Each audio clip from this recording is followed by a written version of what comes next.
A friend of mine gave a student film that I had done to a manager. No, this is not.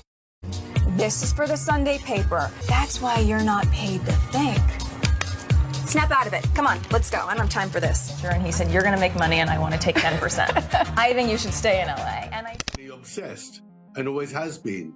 And that is why she married Prince Harry. Her great surprise and disappointment was to discover that Prince Harry had very little money. She imagined he'd be worth hundreds of millions, if not billions. And she's having to make up for it now. Meghan Markle thought she was walking into a royal fairy tale, billion-dollar mansions, luxury jets, and diamond-dripping tiaras. But according to royal insiders, what she got instead was a harsh financial wake-up call. Meghan allegedly believed Prince Harry came with deep, billionaire-level wealth. Instead, she found herself tied to a royal whose bank account didn't match the family crest. The glitz she expected turned into duty, pressure, and cold royal traditions. And that revelation, it rattled her to the core. But Meghan's story didn't start with a crown or a castle. Before the palace photo shoots and media firestorms, Meghan was all hustle, red carpet grinding, backdoor auditions, and whispers of relationships that felt more strategic than romantic. This wasn't the refined Duchess version the press loves to polish. No, this was the Meghan they tried to bury, the one who played the game, climbed the ladder, and made power moves long before she ever wore a tiara. Her transformation was cinematic. From Suits to Buckingham. From cable TV actress to the global stage, and now, a Netflix darling scripting her next chapter on her own terms. But let's not pretend the royal institution let her go quietly. Ever since she and Harry stepped down in 2020, the palace hasn't stopped throwing shade. Critics, courtiers, and even the king himself allegedly can't stop whispering about what really went down behind palace gates. One royal commentator, Esther Krakew, claimed Harry's completely under Meghan's spell, and King Charles sees it too. According to biographer Phil Dampier, Charles even joked privately about Harry being whipped. And while the jokes fly, the tension runs deep. At first, Queen Elizabeth was reportedly taken by Meghan's American confidence and camaraderie, charm, but that admiration didn't last. The vibe in the palace started shifting, and fast. Behind the scenes, Meghan's friction with royal traditions, especially with Kate Middleton, turned icy. Royal author Sally Bedell Smith said even the Queen's cousin, Lady Elizabeth Anson, wasn't buying Meghan's motives. She allegedly thought Harry was smitten, but Meghan was the one running the playbook. Anson wasn't convinced the love was genuine. And with what we know now, that dynamic feels less romantic and more, strategic. Esther Krakew dropped another bombshell. Meghan believed she was marrying into serious wealth, like private Thailand, Gulfstream jet wealth. But when she realized Harry's finances weren't as royal as the PR's, the dream dimmed. Sure, the gowns were designer and the weddings were televised. But the grind was non-stop. Royal rules, endless scrutiny, and zero privacy. Not exactly the soft life she signed up for. Even Queen Elizabeth, who once saw Meghan as a breath of fresh air, reportedly started pulling back. The admiration cooled. And the public, they followed suit. What started as hope for a modern monarchy turned into tabloid warfare. Interviews, exposes, royal retreats. Meghan's image shifted from underdog to divisive figure. And the palace's silence said everything. Now Meghan and Harry are living the California dream. Brand deals, red carpets, and endless streaming content. But the ghosts of Windsor still haunt their headlines. Every appearance, every whisper, every royal glance carries baggage. And royal watchers aren't just watching, they're dissecting every frame. Because even with the crown behind her, Meghan's still fighting to control the narrative. And let's be real, this isn't the first time Meghan walked when the money didn't match the fantasy. Before Harry, there was Trevor Engelson, Hollywood producer, and her first husband. Their marriage began when Meghan was still a rising actress. But once Suits took off, so did she. To break up. Not a conversation, not even a call. She reportedly mailed back the wedding ring via FedEx. Savage. Cold and calculated. Just like some insiders say, she operates now. No drama, just distance.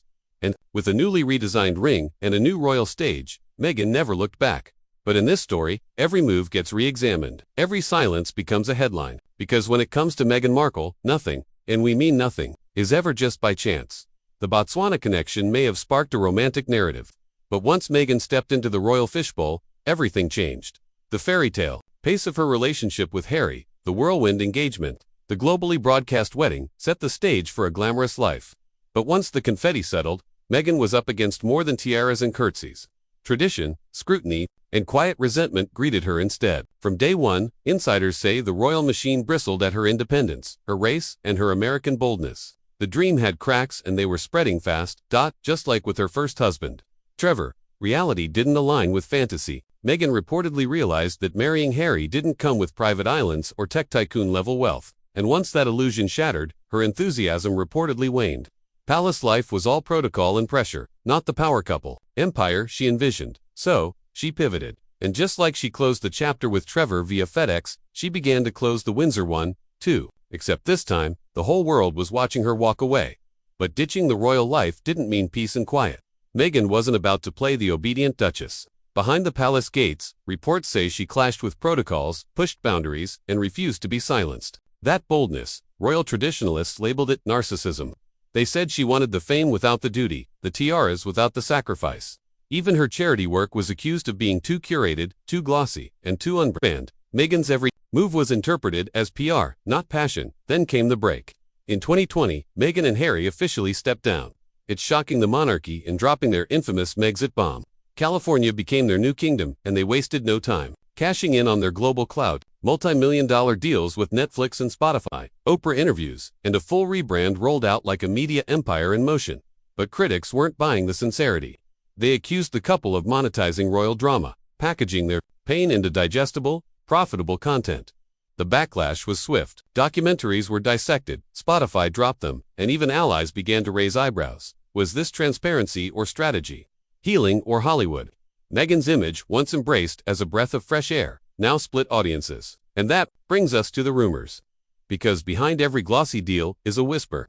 Before the Duchess days, Meghan's Hollywood past is still a topic of online obsession. From casting couch speculation to the alleged yacht girl rumors, the internet never stopped digging. Some of it's baseless, some of it persistent.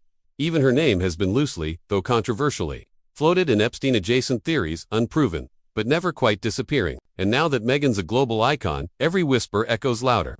For every fan praising her resilience, there's a skeptic side-eyeing her motives. Her post-palace persona is polished, but polarizing. Meghan the feminist. Meghan the activist. Meghan the mogul. It all depends on who you ask and how deep you scroll. Take the Netflix docu, promoted as raw and real, but audiences were split. Some called it empowering, others called it PR in high def. Critics said the vulnerability felt staged, that every tear had a camera angle. For someone trying to reclaim her story, Meghan ended up sparking more questions than answers. Is she misunderstood, or masterfully manipulating the spotlight? The line between advocacy and ambition keeps getting blurrier. Meghan talks about being silenced, yet dominates headlines. She speaks of service, but signs with agencies. She champions privacy, but courts the press. The contradictions fuel the fire, and the public remains divided. Is she a woman carving her own lane, or someone curating a brand, one controversy at a time? Either way, one thing's crystal clear.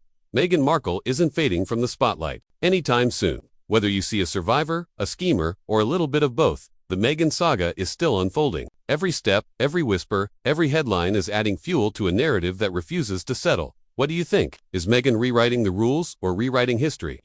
Drop your thoughts in the comments. And hit that subscribe button because this royal tea is far from over.